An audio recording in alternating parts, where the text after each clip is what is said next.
You want to know how to become a trusted voice as a healthcare professional on social media? Well, you've come to the right place. Let's talk about it here today.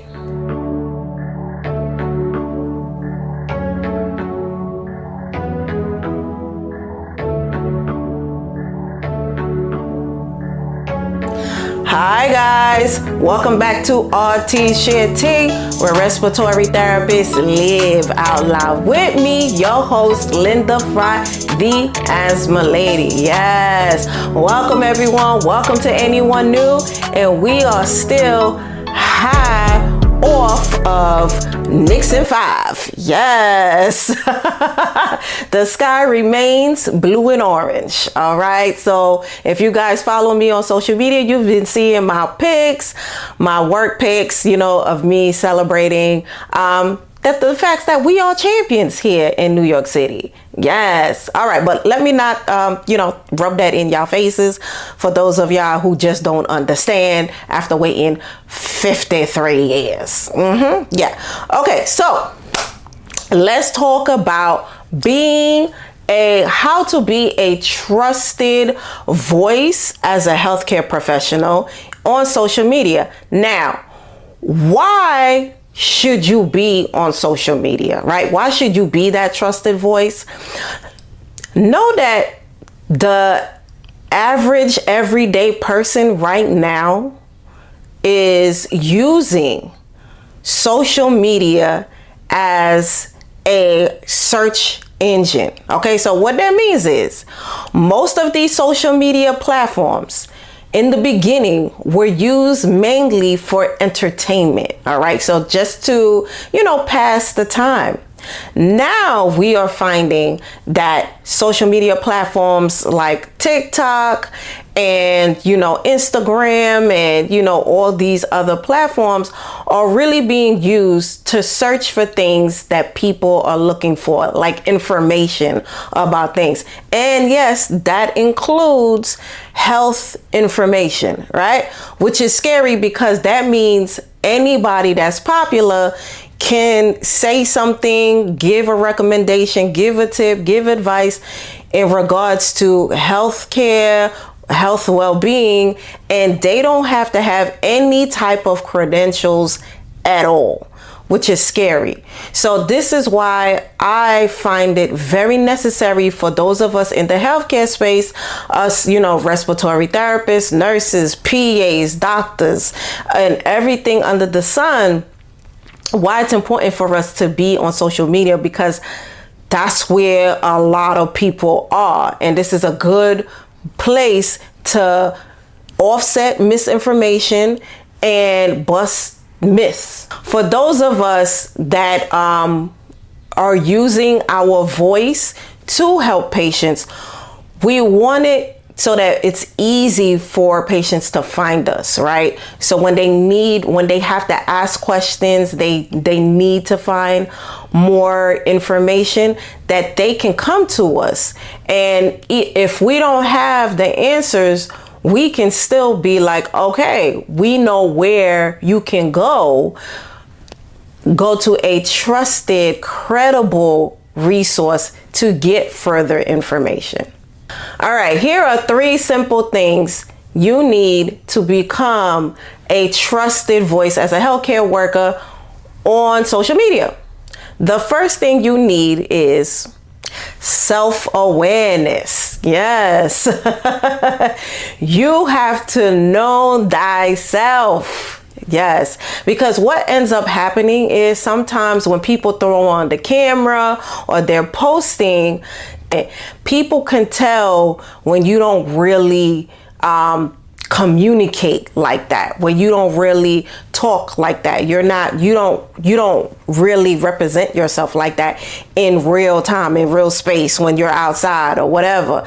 People can tell when you're not being you. So self-awareness is everything in this space. So what that means is get to know yourself. Okay, know how you really feel, how you talk, and use this to communicate to others online, on social media, on these platforms, because it's not a good way to start off. So just be yourself, and this is what attract people to you.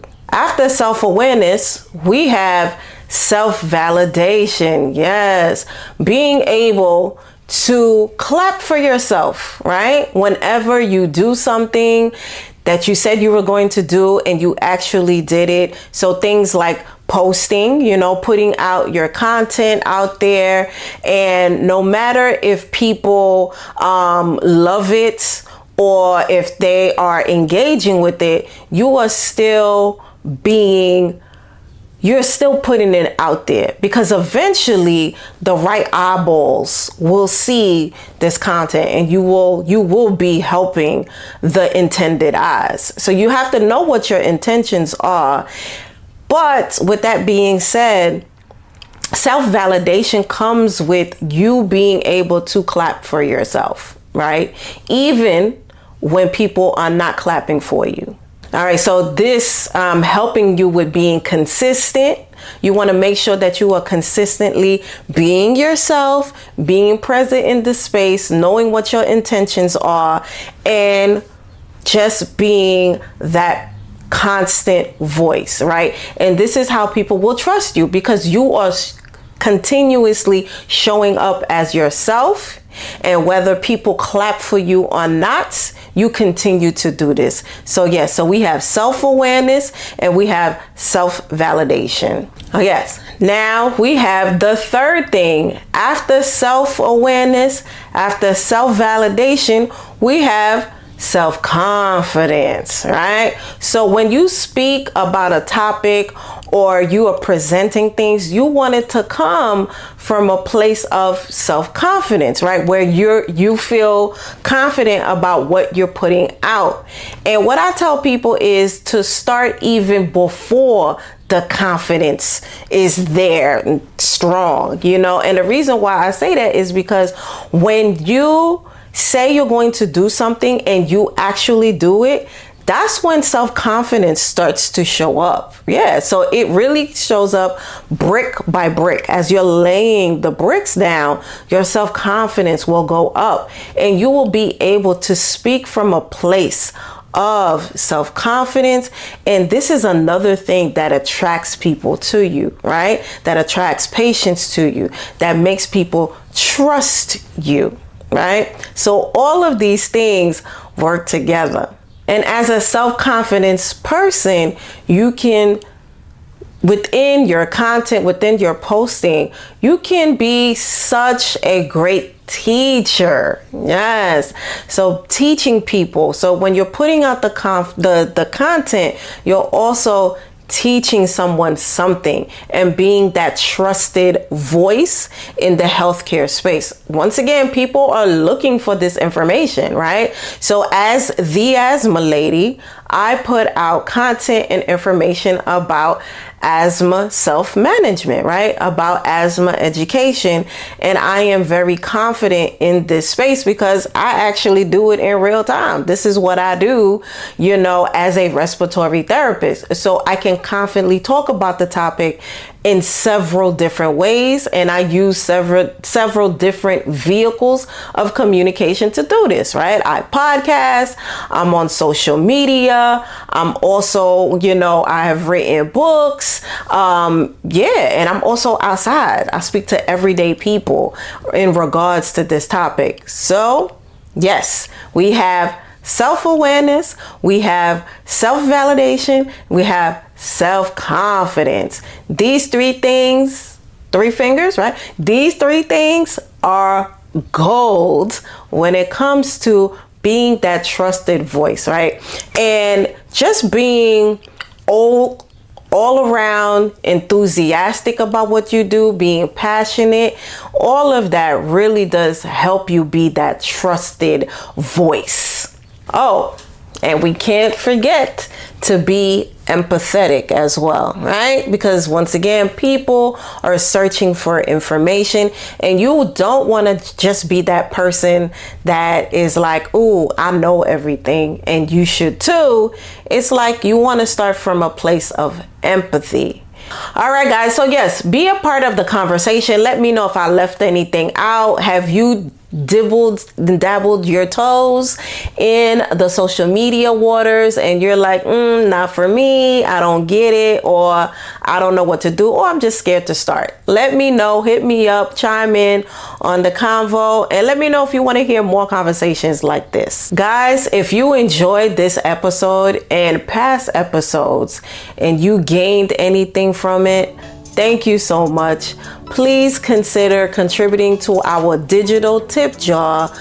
buymeacoffee.com/theasthmalady. Yes, and helping us continuously fight against asthma disparities.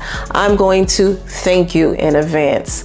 Well, guys, know that we are growing together. We are here on most podcast platforms on Wednesdays, and we are on YouTube on Thursdays, except for when I'm on vacation. All right, guys, there is so much more to come. I'll see you next time. Bye.